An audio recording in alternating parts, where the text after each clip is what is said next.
Hey, everybody. Welcome to the Successfully Unemployed show. I'm super excited to have you here with us today. And I have somebody else who has a fantastic story and a fantastic way that he became successfully unemployed. And I'm super excited to have Paul Ollinger on the show. So, Paul, thank you so much for being on the show. Thank you for having me, Dustin.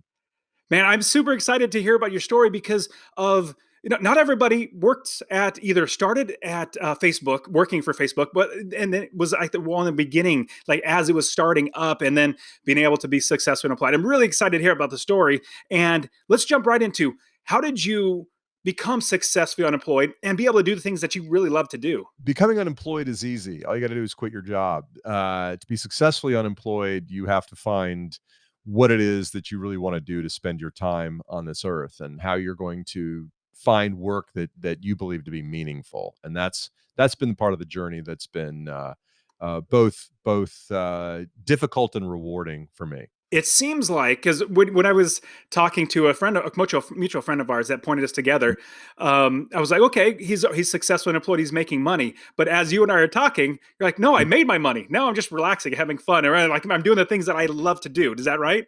Well, I'm not relaxing. I think that's the big myth about quitting your job, is that early retirement is something that's desirable, and actually early retirement is just death's foreshadow. I think that when you quit your job with the understanding or the belief that you're just going to goof off for the rest of your life, you're in for a cold awakening that inactivity is not a rewarding way to spend your days. I would completely agree with that. Now, take us back to when you had a regular job. I call it a job, the just over broke job. Now, your job was a little better than most people, working like at, I don't know, Home Depot, or, working some regular job. You had a little different. Talk to us about getting into working with Facebook and then eventually realizing, hey, I can potentially just, cash out. Yeah, well, I'm from Atlanta and I live in Atlanta now, so let's be nice to the Home Depot. We're big fans of the Home Depot here. So I go all the way back in time. I mean, I grew up in a pretty in a very loving, warm home. We never wanted for anything, but we didn't have a ton of money, and I always dreamed about making a lot of money, because I thought, well, if I have a lot of money, then I won't stress about money. So I was from high school on, I was training for the business world and prepared and planning on making a lot of money through business. I thought that was going to be like pretty good money. I wanted to be in the next suburb over that had slightly bigger houses, and the dads drove Buick LeSabres instead of old Chryslers. But when I went to business school, I sort of thought, wow, I could do anything that I want to do. What industry am I most interested in? And this was in 1997 that I was graduating, and I said, well, the media business. And I've always been fascinated with media, and in the back of my head, I had this secret dream to be an actor or to be a comedian.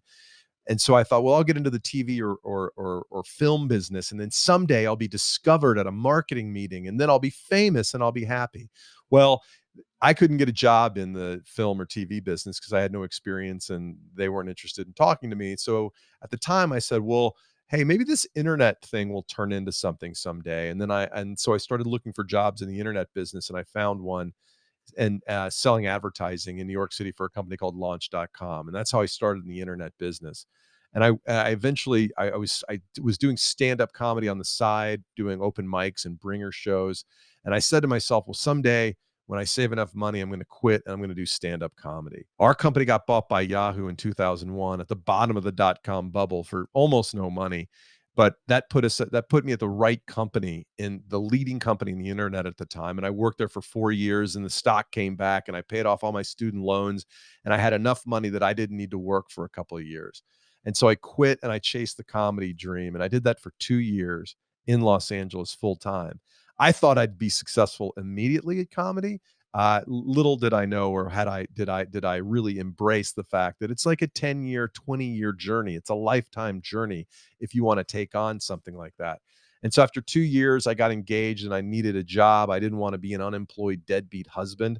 So I was talking to some friends of mine who had left Yahoo and were working at this little company called Facebook. And they said, would you want to come and sell ads for us in Los Angeles? And I said, sure. What the hell? Someday this company could be as big as MySpace. That's what I said. And, sure enough, I went to work for I was, like, employee number 250 at Facebook, and I worked there for 4.5 years, and then in 2011, I thought, "Well, this company's as big as it's ever gonna get," and I quit like a moron. So that's how I got unemployed. And So I didn't even have a plan to do what I was gonna do when I left. So I for a long time, I was unemployed without the successful part. so were you married at the time when you actually quit? I was, yeah, I am. I'm still married to the same woman for 12 years? 12 years, 12 ex yes. Awesome. Yeah, I'm going on 13. Now, did she say, "What are you doing quitting a not on Facebook?" Because obviously we know now what Facebook is, but Yeah, just yeah. quitting without having something to jump into. She didn't. No, we discussed it for a long time, and, I wasn't happy in my job for a variety of reasons, and, all of which seemed pretty silly in retrospect, but I was burned out, and I didn't know what I wanted to do, but I knew I just didn't wanna do that anymore, and what's weird about having money, some people call it FU money. And the thing about FU money, the reason they call it that isn't because when you make it, you can say FU. It's because when you make it, eventually you will say FU if you're not connected to your reason for work.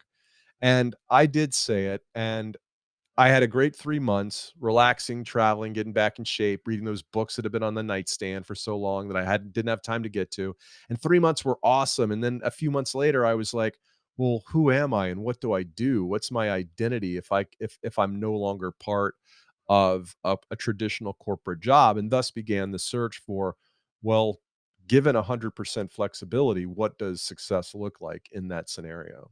So, when you got done with Facebook, did you have, like, stock options and stuff? Is that how you would you Yeah. cash out all that? That's right. So when you start, when you start an early technology company, you get stock options. Generally, you get stock options, and those options had appreciated to a very attractive number, way past the number I had in mind as sort of what I would what I could retire on, um and there was a private market. Now, what had happened since there became these private markets where you could sell stock options for private companies in transactions that were not done on the public market. So I did a good bit of liquidation right when I left, and then again more after the IPO and that kind of thing. Do you still own any bit of, Facebook, or did you got rid of I all that? do. I no, I didn't. I got rid of almost all of it, but I still own because it's been so miraculously appreciative. I think that's the way you say it. It is appreciated so much that it's still a meaningful part of my portfolio, though it's a fraction of what I initially had. Hey, the best thing I could have done is held on to all that stock, but of course, we know that you aren't supposed to put all your eggs in one basket, right? Well, hindsight's always 2020. You're Sure. like, Yeah. "Oh, if we would have done this or done that." I mean, shoot, back in 2010 when the market was of real estate market was because I invest in rental properties. I love buying properties. I Mhm. bought a few here and there as, 2009, 10, 11. I would have bought a lot more. I would have been much more leveraged. I would have flipped a lot more properties just because in hindsight, like, oh my goodness, it's been a bull run since then. Yep, yeah. Well, yeah. So I don't spend a whole lot of time regretting it, but yeah. So I'm very grateful I had the opportunity to work there, of course, and I'm grateful that I still hold a decent amount of the stock. So from that point forward, you said 2011 is when you stopped working That's there. right. Yeah, yeah. So what have you been doing with your time since then? Well, so, when I first left, I didn't really know what to do with myself. I knew I still had this creative thing inside of me, and I started a blog, after a few months. I was like, "Okay, I'm gonna start a blog, and then I'm gonna blog, and people are gonna think I'm hilarious." And really, I hadn't written much, for other people's consumption at that point, and I look back at the stuff I initially wrote, and most of it's garbage. But, it really started me down the road of writing every day, and so, I started that and it was going well for a while. Then one day Facebook changed its algorithm and the thousands of page views I was getting turned into dozens. And I'm like, all right, well, the blogging thing doesn't look like a real easy thing to break into now. And I didn't know what to do with myself. And I got kind of scared and I went back to work. I took another job as a president of a small software company. And I did that for a year. And I was like, okay, this isn't it. And I don't know what it is. But what I'm going to do is I'm going to quit and I'm going to write every single day. I'm going to go back to stand up comedy because I was afraid to admit it right when I left Facebook because I had failed once and I was scared to go back. I didn't know how to start again. But 5 years and 3 months ago, I quit my job, started writing every day, and I got back into the stand-up comedy clubs. And so I've been doing stand-up comedy for 5 years. A year ago, I started a podcast about the experience of wanting money than making a lot of money, and how the two experiences were different than what I anticipated. And it's called Crazy Money, where we explore the happiness, the connection between happiness and between money and happiness. And it's been a lot of fun. That's great. For me, money, I mean, I love the idea of money and happiness, but for me, money is just a means to an end. I mean, it's a proven fact that 100% of the people will die. Like literally everybody will die and you can't take it with you. And so if you can use that and have a perspective that's a means to an end, it's so Yeah. much better. Like life is so much better. So now you are continually pursuing the stand-up comedy. Is it Yeah. because I've heard that something like Jerry Seinfeld, he literally like writes jokes every single day. Some are obviously not good, some are fantastic. Is that Mm. something, because you said you just constantly are writing, is that if somebody, because I actually have a friend of mine who wants to do stand-up comedy, really wants to get in there, is Yeah. that something you really need to do? Like what's the first step to get into that? Well, the way I got into the way I took the first step, the way a lot of people do, is by taking a comedy class. And if you Google stand-up comedy class in your zip code, you'll find something nearby. Most likely, I mean, if you live in a town that's got a comedy club, there's most likely a comedy class that's being taught at the club during the day, because the clubs are empty during the day and they want to use the space and find alternate revenue streams. So what the class does is it helps you structure your material. You know, you've got these loose ideas of what jokes are, and they'll help you write jokes in the proper sequence and format. And then at the end of the class, you have a graduation show where everybody brings their friends, family, and colleagues who can't think of a better excuse than to go to the show.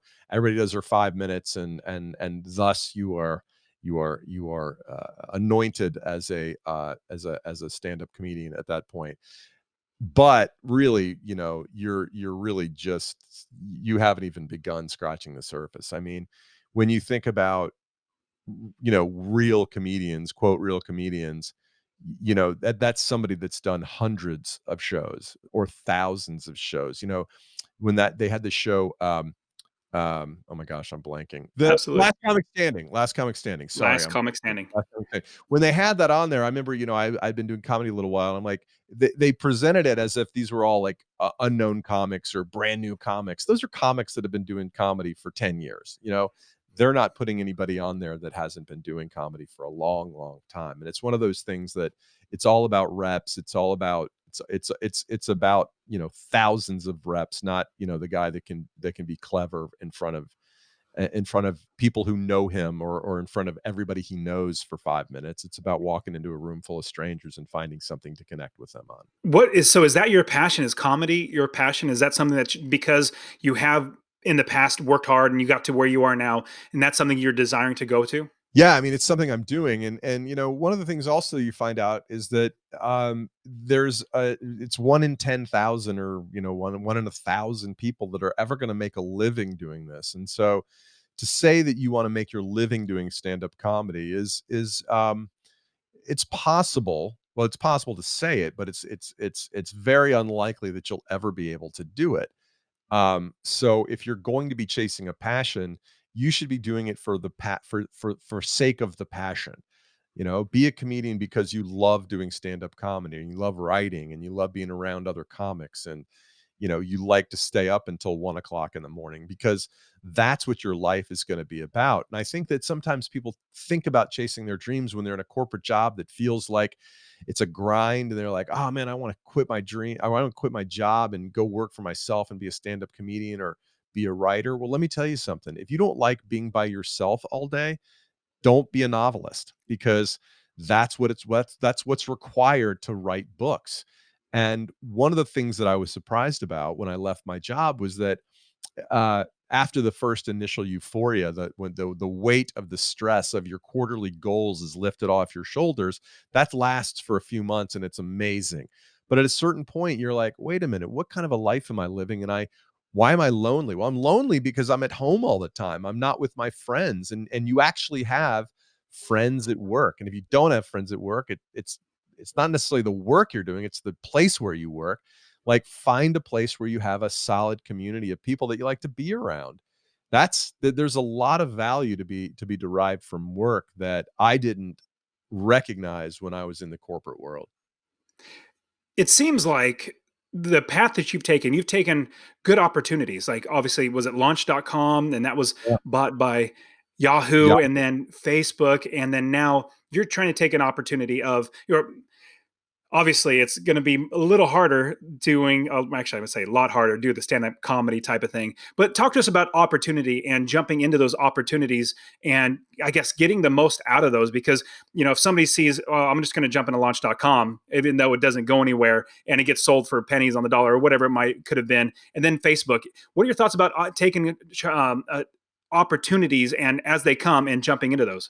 Well, I mean, I didn't really think about, the good decisions I made coming out of business school were to really try to find a job that I was passionate about. I had offers from the consulting world and from some event planning companies, but I looked at and I was grateful for the opportunities or for the offers, but when I really thought about it, I was like, this is not something that I'm passionate about, and I want to do work that I'm passionate about.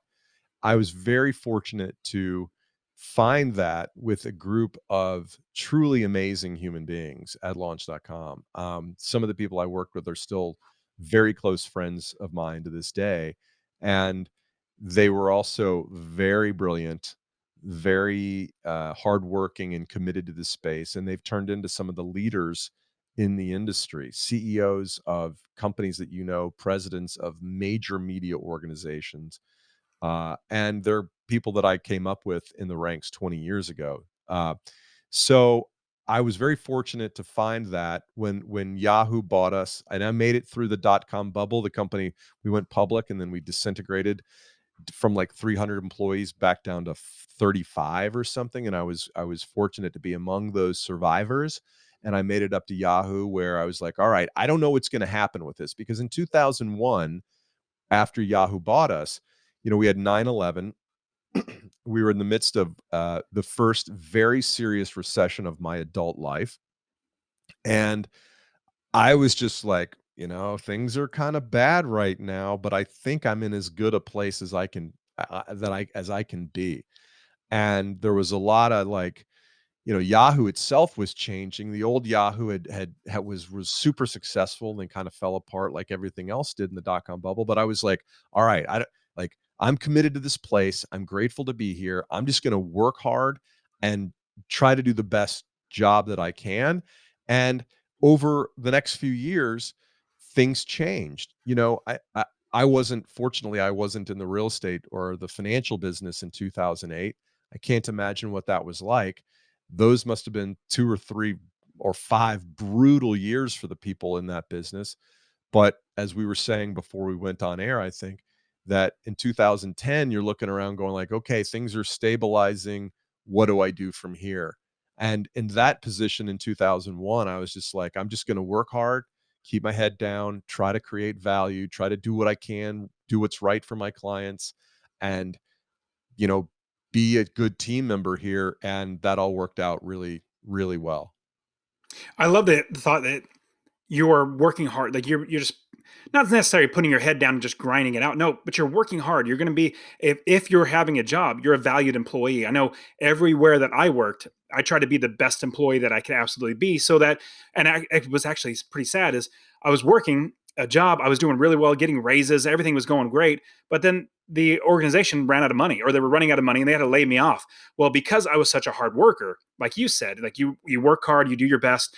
I had so many other departments saying, yeah, I want you to come work for me. So I actually, even though I got laid off, I got picked up before I even got laid off. Like, the layoff notice actually came, but I never was done because I had 2 weeks. But within that 2 weeks, I got another job.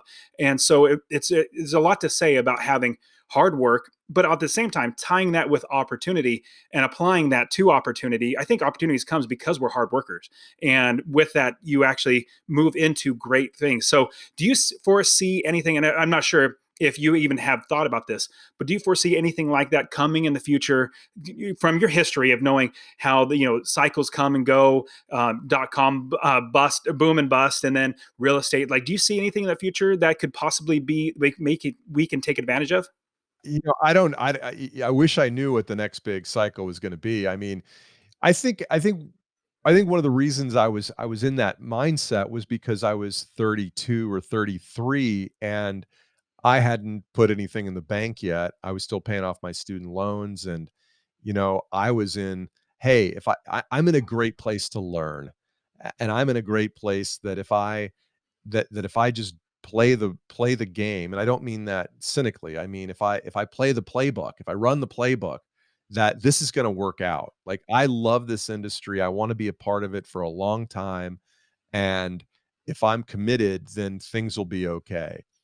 I wasn't I was incredibly naive about the opportunity I walked into at Facebook. I wasn't if you want me to predict a trend, I literally said that to my wife about MySpace. I said someday this company could be as big as MySpace. And when Mark used to talk about Zuckerberg used to talk on the Friday All Hands about connecting humankind, I have to admit to you that I was like, okay, whatever, man. I mean, connect humankind, silly. I was like, let's just be bigger than Yahoo. Okay, let's just be bigger than MySpace.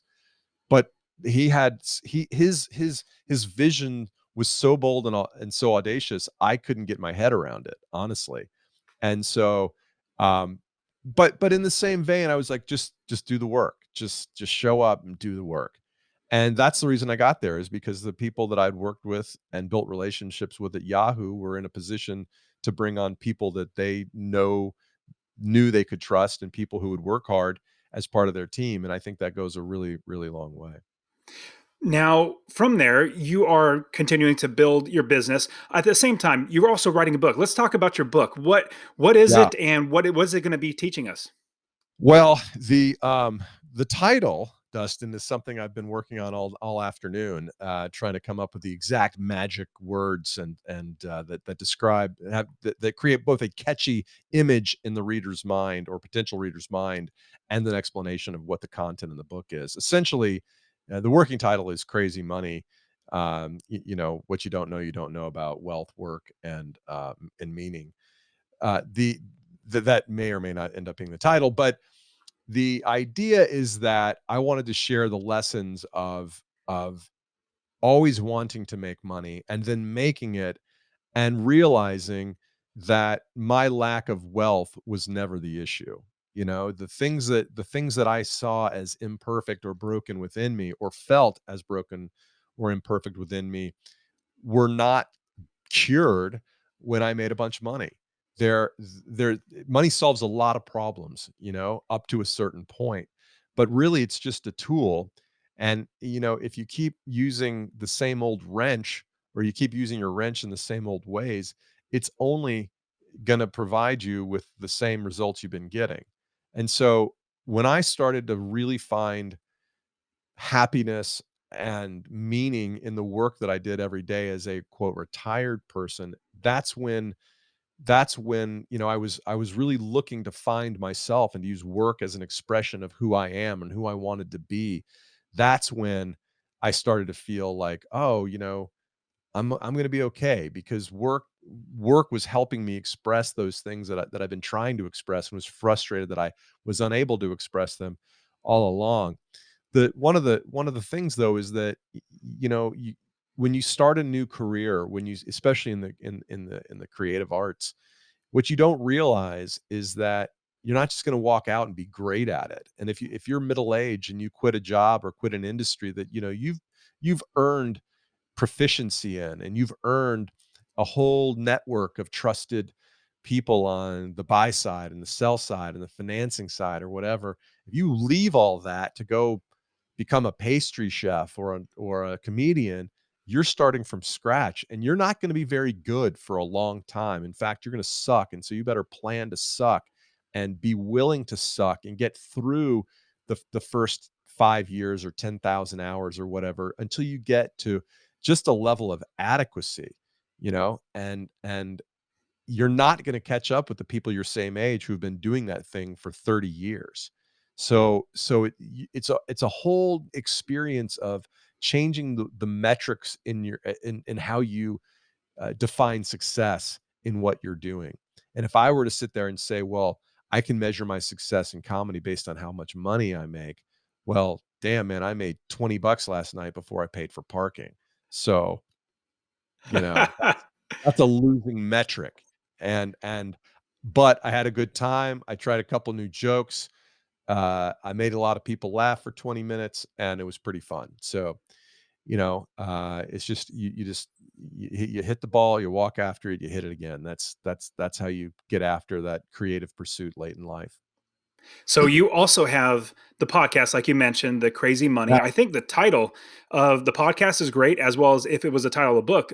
Branding's very similar, obviously the same, but like it helps being similar. And I think it sounds like a good title. I haven't heard the only other book that I've ever heard of is Crazy Love, written by Francis Chan, that has like that Mhm. crazy title. But that crazy thing, that just the thought of that is like, oh, I want to know more. Just like the thought, if you say crazy money, I'm like, what does that mean? Like it draws me in. So I don't know if that helps, but yeah, it draws me in. Yeah. Well, that's one of the things that I'm working on is how do you explain exactly what it's about? Because a lot of times I'll get people reaching out saying, "Oh, your podcast is about finance or how to get out of debt," and it's like, no, that's not what it's about. It's about understanding what we really want from money, deciding what we want from money first, and then building a life around that, as opposed to assuming that the way to find meaning in life is to make as much money as possible and then organizing your life in support of that goal. And so I've talked to some pretty famous broadcasters and authors, and I've had Dr. Drew, Adam Carolla, I've had Ryan Holiday, the author of "Ego is the Enemy" and "Silence is uh, uh, well, I'm blanking again. Ego is the enemy, the obstacle is the way, and silence is the key. Stillness is the key. Sorry, Ryan. Uh, and other great people who have really good insights on sort of the keys to human happiness and how we in the modern world distract ourselves from finding those things in life. Yeah, yeah. So if somebody listening to this they had the perspective and they're realizing after listening to you that going the direction they're going of just trying to or get money, try to make as much money because eventually you'll figure it out later. You know what either fulfills you or what money's for. How would they make that switch now? Like, can you give us a succinct way of saying instead of just working for money and try to get as much money as you can, instead plan your life first and then try to build the money around it? Well, I want to, again, just acknowledge the fact that most people are dealing with s- uh, most people are dealing with money in sort of a survival mode. And the first step in getting control of your life is getting out of survival mode. And so I don't think if you don't know how you're going to pay your rent next month, that the best first step is to go sit under a tree and try to find enlightenment. I think the first step is to get control of your financial life. And you know, um, there's one of the reasons I'm doing comedy at 50 is because I wasn't in the financial position to do it when I was 30, and then I did it when I was 35, but then my situation changed, and I was starting a family, and then I wasn't in that position to do it. So I went back to work. So you got to get control of your financial life. You got to, if you're in debt, you got to dig yourself out of the hole. And once you're in control, you can start to give yourself some options around work, etc. But I do believe that after a certain point, more money isn't going to make you a more happy individual, and that you should say, there was a kid that emailed me, college guy that I know from a couple of friends removed, but he was saying, like I'm planning my career and I'm going to go make money and then I'm going to quit and be a high school, football coach. And I'm like, well, is that, it's not a terrible plan. On the other hand, maybe just be a high school football coach, and keep your spending to a level to where you can sustain that and and learn how to be a great football coach over 20 years. I mean, who knows? Maybe if you coach at the college level or, beyond, you can make a pretty decent living. Even if you coach at the high school level, if you're not, if you have a spouse who's an earner also, and you're not crazy about the way you spend your dough, you can live a pretty nice life. But there's got to be some amount of self-denial in there. And if you make the choice to do the kind of thing you want to do, then don't worry about the crazy vacation you're not going to be able to take, because you're making choices that provide your life with more value. So those are some of the things that I think about. Yeah, those are great ideas. I know building my business, my rental property business, going from 0 to 30 properties, it was just grinding, not grinding. It's a negative term, but like just putting my head down and working, just getting it done, buying one property at a time, sacrificing. I love that you brought up that word sacrifice. You sacrifice now for the future. And I retired when I was 37 years old, or quit my job Mm, basically. I'm not retired. Some people say, like when I was saying, well, I'm quitting. Like, are you retiring? You're 37 years old and you're retiring? Like, yeah, but that's not, don't think of like sitting on the couch all day watching TV or just not doing anything.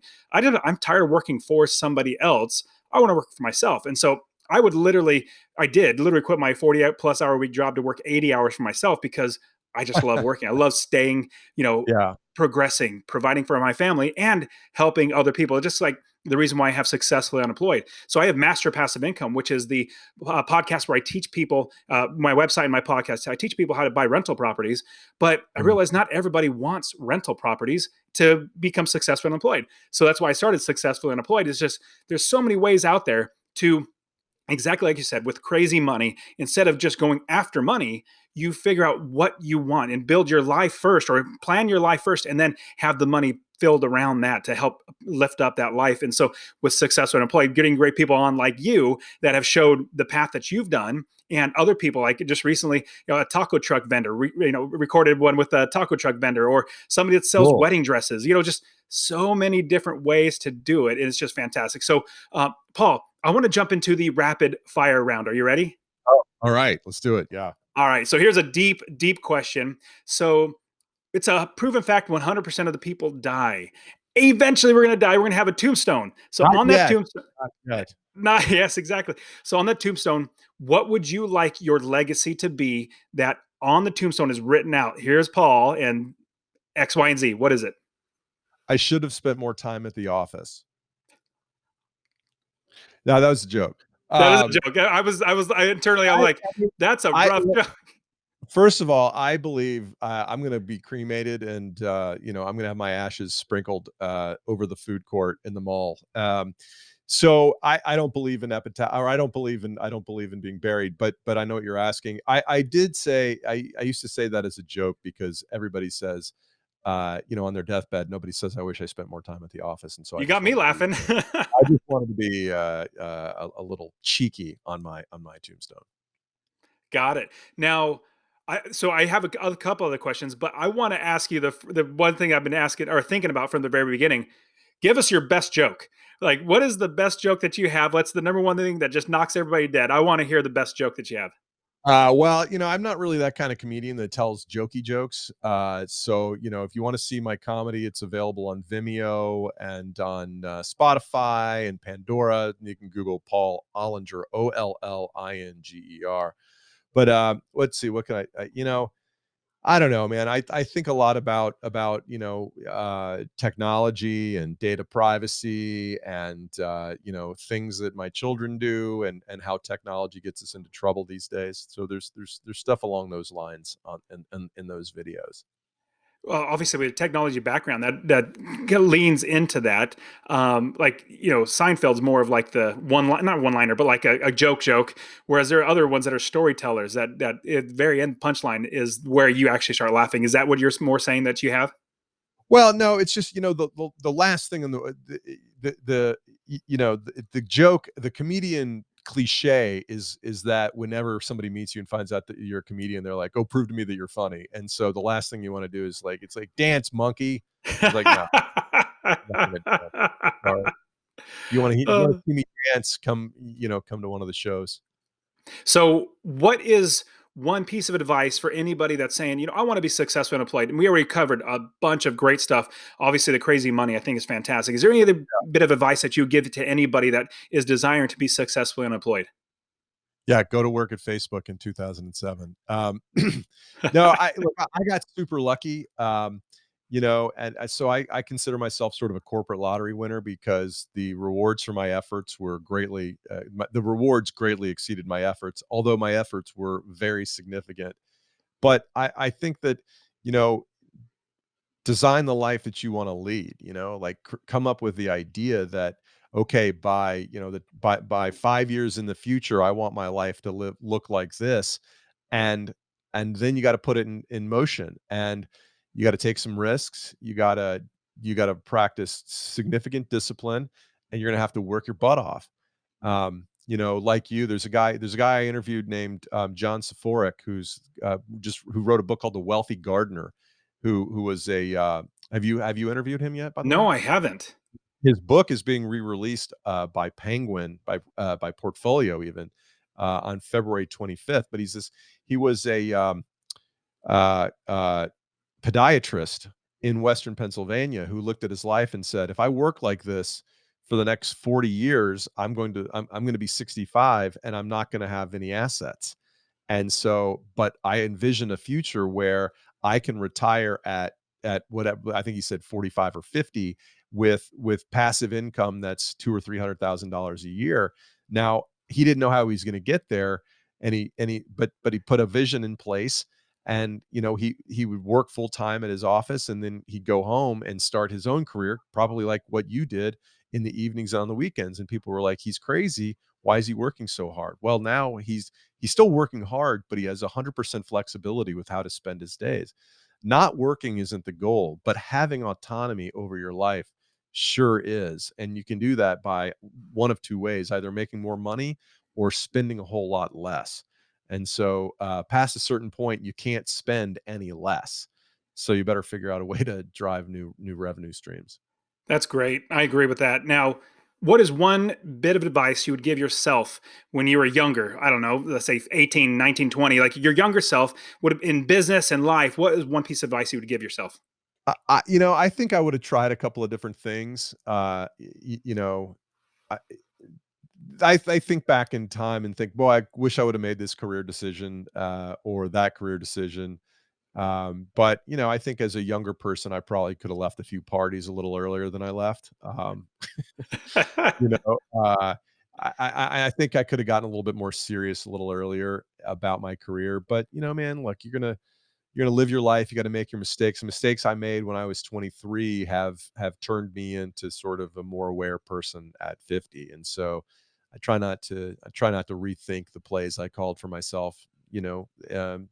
They in the aggregate, it's all turned out pretty great. That's good, man. Now, what is one app, tool, uh, anything that is like it could be a pad and paper that's helping you in your life that we should look at using? Boy, I mean, I'm pretty big into the apps and stuff. I love Evernote, which is a tool for for organizing lots of different thoughts and creative assets. And so, uh, it's on your phone for a comedian or for a writer. If you've got threads of thoughts on different topics, you can use the mobile app to record and capture your thoughts. You can make notes about, okay, on May 22nd, I was at this club and I did these bits, and then you can track how it went. I find Evernote to be a pretty good way to keep all my thoughts, on multiple topics, pretty well coordinated. That's great. I use Evernote all the time too. Yeah, So, last question: what is yeah. one nonfiction book? It could be two if you have a lot of them, but nonfiction book that we should read. It could be business, life, whatever it might be. Ooh, man, I read a whole bunch and I interview lots and lots of authors. So I'm probably reading like 50 bucks a year. Um, I happen to have, here's one I love Ryan Holiday's books. If you haven't read this book by Mark Manson, I'll leave it up to you whether or not you want to articulate the title. But I really like the way Mark Manson thinks about, some of the ways that we are programmed as human beings that keep us from being happy, and thoughts on how to break ourselves out of those traps. There's also a really important book that I read recently, and I interviewed the author on Crazy Money. And the name of the book is The Happiness Curve. And the author is Jonathan Rauch, Rauch. And it talks about how, as across countries and cultures and even across species, that our happiness declines from early adulthood and kind of bottoms out around the mid to late 40s. And I see this across a lot of my friends. And the good news is that happiness rebounds as we get older.